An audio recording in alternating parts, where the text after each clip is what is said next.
아무것도 하지 않는 것이 더 위험하다. 나는 위험이라는 말이 핵심 단어임을 깨닫게 되었다. 매거진은 처음에 헬스케어 쪽으로 나를 채용했다. 그런데 내가 원래 정량적인 분야를 공부했다는 것을 알자 나는 대학 때 응용수학, 기계공학을 공부했고 항공우주공학 학위를 딸 생각이었다. 신용비용을 평가하는 부서로 보냈다. 이때가 2006년으로 세계 금융위기가 터지기 직전이었다.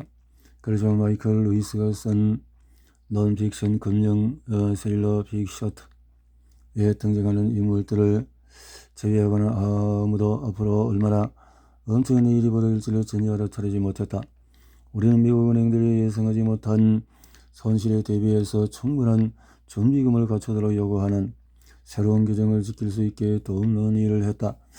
은행은 예상 손실을 추정은 잘했지만 예기치 않은 손실에는 어떻게 대처하는지 몰랐다.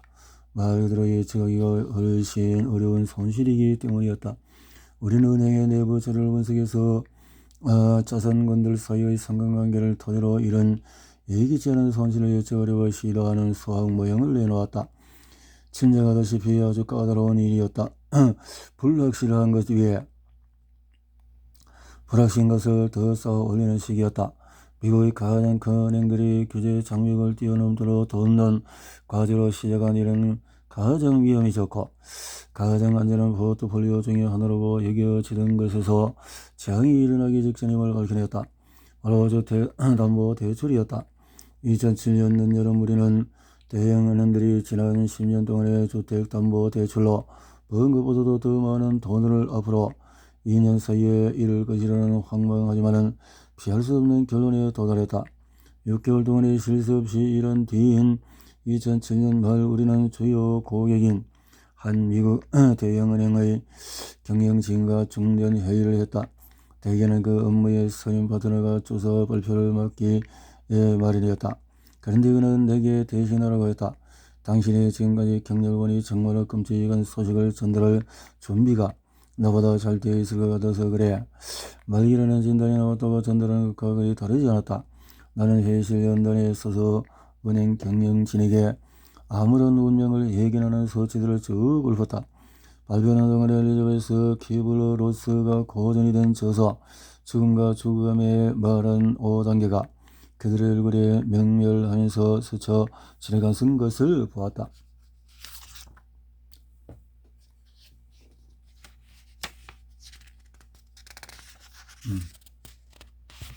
부정 분노, 타협, 슬픔, 수용이다. 병실 바깥에서 그런 광경은 처음 보았다. 건설 등 세계로의 일탈은 결국 끝을 맺었지만 그 일로 나는 의학의 커다란 맹점 하나를 보는 눈을 얻었다. 바로 위험을 이해하는 눈이다. 금융과 은행에서 위험을 이해하는 생존의 열쇠다. 뛰어난 투자자는 맹목적으로 위험을 무릅쓰지 않는다. 그들은 위험과 보상 양쪽을 철저히 분석한 뒤에 위험을 받아들인다. 신용위험 연구는 비록 불완전하지만 내가 은행에 일하면서 배웠듯이 하나의 과학이다. 위험은 분명히 의학에도 중요하다 하지만 우리에게는 위험을 분석적이보다는 감정적으로 접근할 때가 많다. 이 문제는 히포크라테스에서 시작이 됐다. 아마 대부분의 사람들은 고대 그리스의 이 유명한 격언을 알고 있을 것이다. 첫째, 절대로 해를 끼치지 마라. 이 말은 의사의 주된 책무를 간결하게 표명한다. 환자의 목숨을 구하거나 환자의 상태를 개선하는 대신에 더 악화할 수 있는 일은 그 무엇도 하지 말라는 것이다. 납득이 간다. 다만 세 가지 문제가 있다는 점을 빼면 말이다. 히포크라테스는 실제로 이런 말을 한 적이 없다. 이는 경건한 척하는 소리다.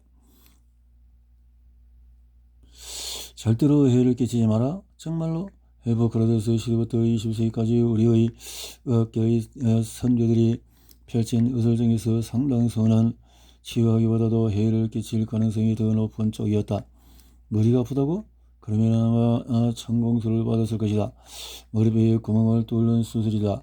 이런 부위가 온전하게 이상하게 욱신거린다고? 의사가 생식기에 유독한 수은을 바를 때 아프다고 비명을 지르지 말기를. 그리고 수천 년 동안에 꾸준히 이어진 피를 빼는 사혈법도 있다. 병들거나 다친 사람에게 쓰는 최후의 수단으로 널리 인정받고 있었다. 그러나 첫째, 절대로 해를 끼치지 말아야 해서 가장 미떡자는 점은 직접적인 위험이 가장 적은 치료법이 언제나 최선의 방안이라는 의미를 이 말이 함축하고 있다는 것이다. 게다가 이 말은 그냥 아무것도 하지 말라는 의미일 때가 아주 많았다. 의사 자격증을 가진 사람이라면 누구나 이 헛소리를 반증하는 일화를 지니고 있다. 네 사례를 하나 들어보자. 전공의로 일할 때 거의 마지막으로 치료한 외상 환자였다. 복장뼈, 흉골, 가슴뼈, 맨 밑쪽 작은 연골 부위인 칼돌기 바로 아래에 찔린 상처가 난 17세 청소년이었다. 응급실에 실려왔을 때는 안정된 듯했는데 갑자기 상태가 나빠지기 시작했다. 위급한 징후가 보였다. 재빨리 초음파 검사를 해보니까 심장막에 체액이 차있을 가능성이 보였다. 심장막은 심장을 감싸고 있는 질긴 섬유질 주머니이다. 이제 확실한 응급 상황이었다. 체액이 많이 고여있다면 1, 2분 안에 심장이 멈추고 사망을 터였다. 슬슬로 옮길 시간조차 없었다. 엘리베이터로 이동하는 사이에 사망할 수도 있었다. 환자가 의식을 전하는 당장 가슴을 가르고 심장막을 절기 위해서 심장에 가해지는 압력을 줄일지 판단을 내려야 했다. 긴장되고 피가 튀는 수술이었지만 효과가 있었고 소년의 활력 징후들은 곧 안정이 되었다. 그 수술이 매우 위험하고 단기적으로 환자에게 큰 해를 끼친다는 것은 분명했다. 하지만 내가 시도하지 않았다면 더 안전하고 감염 가능성이 더 적은 수술 앞에서 기다리다가 사망이 있을지도 모른다. 빠른 죽음은 기다려주지 않는다. 그 순간에 내가 그렇게 극적으로 행동해야 했던 이유는 위험이 너무나 비리칭적이어서다. 아무것도 안 하기, 그러니까 위험에 비하기는 사망으로 이어질 가능성이 높았다. 거꾸로 설령 내 진단이 잘못되었다 해도 서둘러 한가슴 수술은 목숨을 위협할 가능성이 아주 낮았다. 환자를 임박한 위험에서 구해놓고 보니 칼끝이 폐동맥에 거의 구멍을 낼 뻔했던 사실이 드러났다. 단순한 상처에서 수술실에서 두 바늘을 꿰매자 환자는 안정이 되었다. 소년은 나흘 뒤에 퇴원했다. 위험한 어떤 일이 있든지 피해야 하는 것이 아니다. 오히려 위험은 이해하고 분석하고 다루어야 할 대상이다. 의학과 삶에서 우리는 어떤 일을 하든지 위험대 보상을 저지하기 마련이다. 혹시 점심때 유기농 식품 체인점 홀푸드에서 파는 샐러드를 먹었는가? 그러면 채소에 묻은 대장균을 함께 먹었을 가능성이 조금 있다. 홀푸드까지 차를 운전해 갔는가? 마찬가지로 위험이 어느 정도 있다. 그러나 위험과 보상을 점검하면 그 샐러드는 아마 당신에게 좋을 것이다. 칼에 찔린 17세 환자 사례처럼 우리는 때로 과감한 결단을 내려야 한다. 대장 내시경처럼 덜 급박한 상황이라면 검사를 해서 미미하지만 실제로 상처가 날 위험과 검사를 하지 않아서 진단할 수 있었던 암을 놓칠 위험 사이에서 더 신중하게 선택해야 할 수 있다. 내 요점은 해를 끼치는 일을 전혀 하지 않거나 적어도 해를 끼치는 위험과 마주하지 않는 의사는 암 환자에게 도움을 주는 일도 그다지 하지 않으리라는 것이다. 칼에 찔린 청소년 사례처럼 아무것도 하지 않는 것이 때로는 가장 위험한 선택일 수도 있다. 의학 2.0 시대의 빛과 그늘. 사실 나는 히포크라테스가 그 칼에 찔린 환자를 수술하는 광경을, 아니 현대의 병원 시설에서 이루어지는 어떤 수술이든 볼 수 있었다면 어땠을까 생각한다. 히포크라테스는 환한 전등 아래 놓여있는 정밀한 강철 기구에서부터 항생제와 마취제에 이르기까지 온갖 것에 경이로움을 느낄 것이다. 우리가 옛 사람들에게 많은 빚을 지고 있다는 것은 맞지만 어디에서 내 의의에 주입된 2만 개의 새로운 단어 대부분이 고대 그래서 라틴어에서 유래했듯이 히포크라테스 시대에서 현재까지 꾸준히 발전이 이루어졌다는 개념은 완전히 허구다. 의학사는 크게 두 시대로 구분된다. 그리고 나는 이제 세 번째 시대가 시작되고 있다는 생각이 든다. 첫 번째 시대는 히포크라테스로 대변되는데 그의 소위 약 2000년 동안에 지속되었다. 나는 그 시대를 의학 1.0이라고 부른다. 당시 의학적인 판단은 직접 관찰에다가 순전히 추측에 불과한 것을 토대로 이루어졌다. 그런 판단 중에서 맞는 것도 있었지만 그렇지 않은 것도 있었다. 예를 들어서 히포크라테스는 걷기가 좋은 운동이라고 권장했고 또 음식에는 좋은 약이 들어있을 수도 있고 나쁜 약이 들어있을 수도 있다고 했다. 이 판단은 지금도 맞다. 그러나 의학 1.0 시대에는 아예 들어맞지 않는 것이 많았다. 많이 인용되는 사이렌책 개념이 대표적이다. 히포크라테스의 주된 공헌은 질병이 자연적으로 생기다는 깨달음을 전파한 것이다. 더 이전의 사람들은 질병을 신이 일으킨다고 믿었다. 이 전환 자체는 올바른 방향으로 나아간 거대한 발전이었다. 따라서 그와 그의 동시대에게는 너무나 비판적인 태도를 취하기는 쉽지 않다. 그들은 과학적인 방법을 이해하지 못한 상태에서 자신들이 할 수 있는 최선을 다했다. 아직 창안되지 않은 도구는 이용할 수 없다. 의학 2.0은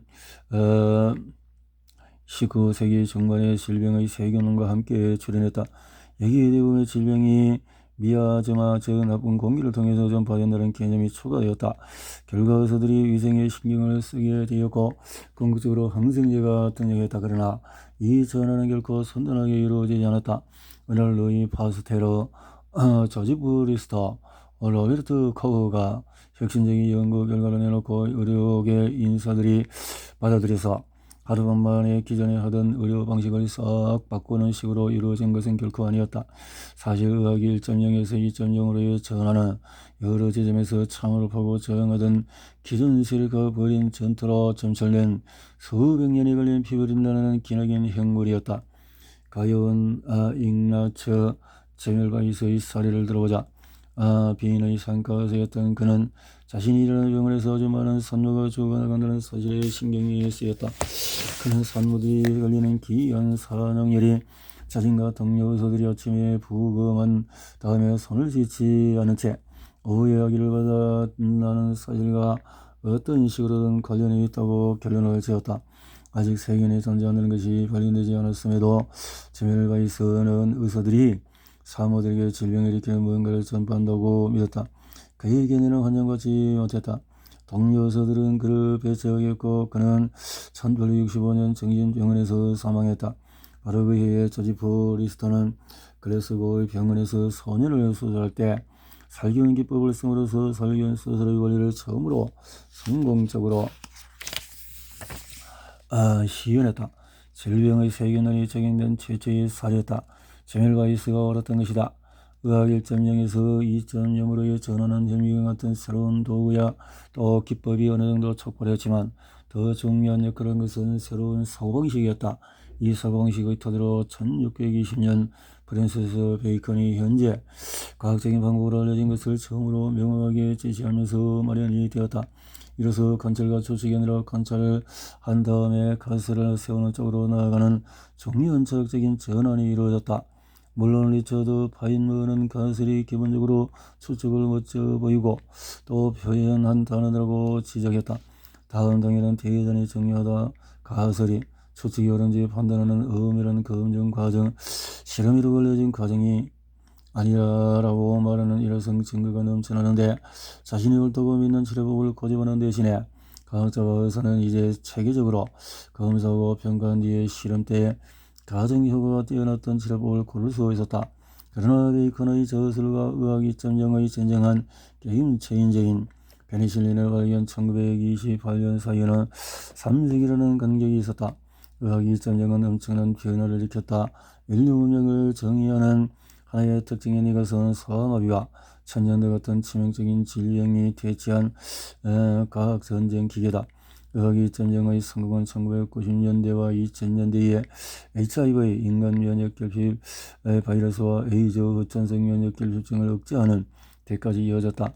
인류의 성질을 위협하는 것으로 보이던 감염병을 관리 가능한 만성질환으로 전환했다. 나는 C형 간염의 최근 치료제도 여기에 포함시키고 싶다.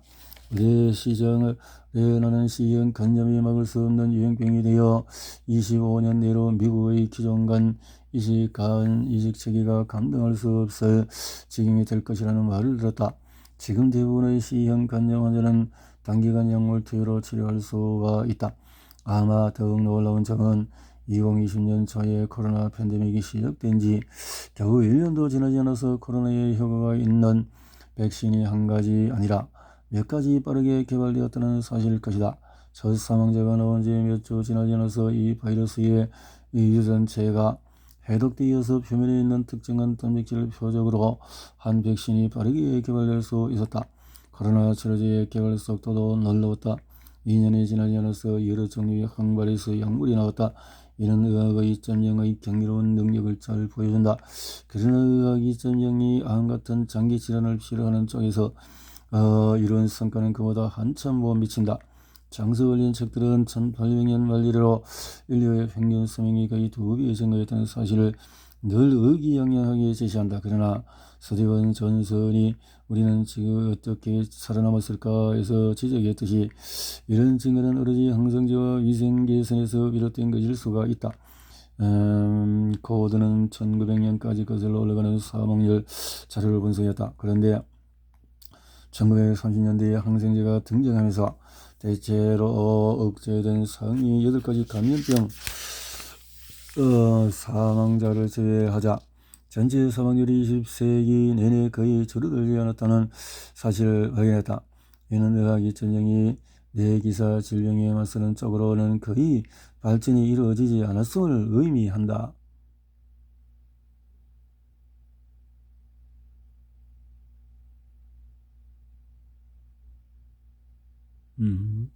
이렇게 사망률이 그랬네요.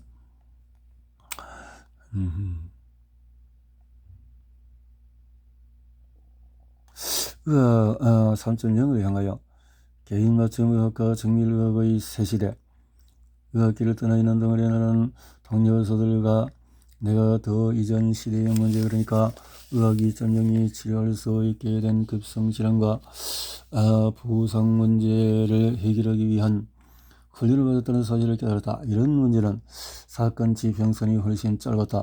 그래서 암 환자에게는 시간 자체가 적이었다. 그리고 우리는 언제나 너무 늦게 개입했다. 사실 금융과 수학의 세계로 들어가서 매일 위험의 특성을 깊이 생각하며 짧은 안식년을 보냈을 때에 비로소 이 점이 뚜렷이 내 눈에 들어왔다. 은행의 첫 문제는 내 환자 중에서 일부가 전 상황과 전혀 다르지 않았다. 사선 위험 요소처럼 보이던 것이 시간이 흐르면서 합쳐져서 걷잡을 수 없는 비대칭적인 재앙을 일으켰다. 만성질환도 비슷한 방식으로 작용한다. 몇 년 수십 년에 걸쳐서 쌓이고 일단 깊이 틀어박히면 몰아내기가 정말로 어렵다. 예를 들어 적성경화증은 사망으로 이어질 수 있는 심장동맥 사건을 계기 수십 년 전에 시작이 된다. 그러나 흔히 심근경색으로 나타나는 이 사건이 닥치고 나서야 치료가 시작되는 때가 너무 많다. 내가 만성질환 치료, 장기 건강유지법을 새로운 방식으로 생각할 필요가 있다고 믿게 된 이유가 바로 여기에 있다. 내가 의학 3.0이라고 부르는 이 새로운 의학의 목표는 정령을 제거하고 구수들이 잘 됐기를 바라면서 절개 부위를 꿰맨 뒤에 퇴원시키는 것이 아니다. 해체에 정령에 출연하고 퍼지지 못하게 예방하는 것, 또한 첫 심근경색 사건을 피하거나 알츠하이머 병으로 나아가는 길에서 벗어나게 하는 것, 이것이 의학의 3.0 목표다. 우리의 치료법, 예방, 발견, 전략은 길고 느린 천주국을 지닌 이런 질병들의 특성에 맞추어서 변해야 한다. 우리 시대의 의학이 빠르게 변하고 있다는 사실은 이미 명백하다. 많은 전문가는 개인 맞춤 의학이나 정밀 의학의 눈부신 새 시대가 열리리라고 예측해왔다.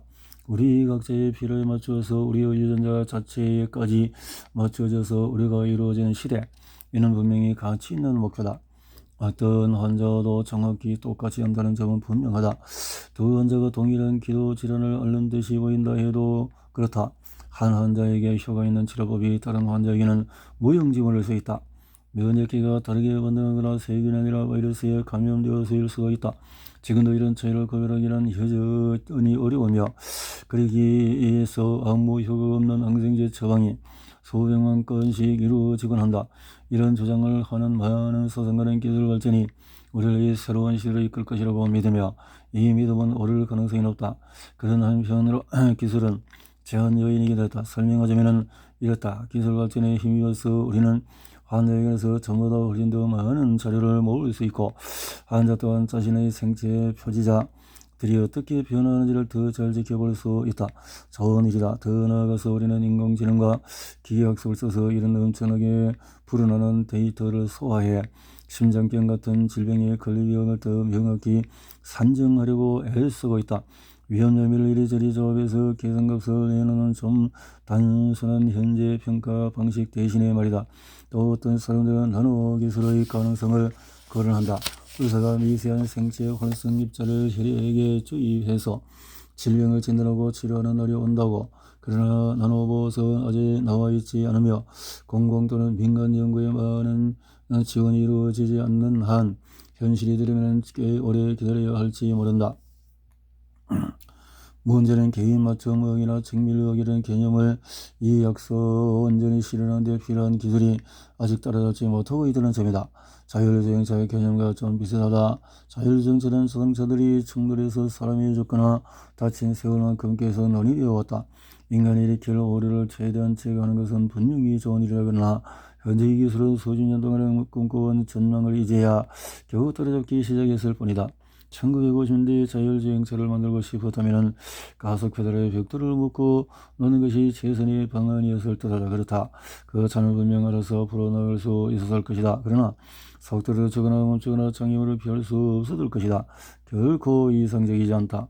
그렇다고 해서 자율주행차라는 개념이 전적으로 추구할 가치가 없다는 의미일까? 그렇지는 않다. 당시에는 컴퓨터, 센서, 인공지능, 기계학습 등 차량이 자율적으로 안전하게 운행할 수 있도록 도와주는 도구가 지금처럼 발달하지 않았다는 의미일 뿐이다. 멀게만 느껴졌던 이 꿈은 이제 우리 손에 잡힐 듯하다. 의학계에서 거의 같은 이야기가 펼쳐진다. 비교하자면 20년 전만 해도 우리는 여전히 가속 페달에 벽돌을 묶어놓고 있었다. 가속 페달에 지금은 적절한 기술을 써서 환자를 저마다 독특한 개인으로 이해하는 일을 도모할 수 있는 시점이 가까워지고 있다. 예를 들어서 전통적으로서는 두 가지 검사를 통해서 환자에 대해서 건강을 파악했다. 대개 연간 한 차례 하는 공복 혈당 검사와 앞서 말했듯이 90일 동안의 평균 혈당 수치를 추정하는 당화 혈색소 검사다. 그러나 둘 다 용도가 제한적이다. 정적이면서 과거를 돌아보는 것이기 때문이다. 그래서 대신에 내 환자 중에 상당수는 실시간 혈당을 측정하는 장치를 차고 있다. 이를 통해서 10년쯤만 해도 가능하지 않았던 구체적이고 미묘한 차이를 포착하고 피드백을 중심에 놓으면 영양에 관한 조언을 할 수가 있다. 연속 혈당 측정이라는 이 기술 덕분에 나는 특정한 섭식 패턴에 개인의 대사가 어떻게 반응하는지 지켜보면서 식단을 빨리 바꾸게 할 수 있다. 머지않아 우리는 이런 감지기를 훨씬 더 많이 갖춤으로써 한층 더 빠르고 정확하게 맞춤 치료와 개입할 수 있을 것이다. 자율주행차는 불황에 빠지지 않으면서 구불구불하고 꺾인 길을 더 잘 갈 수 있을 것이다.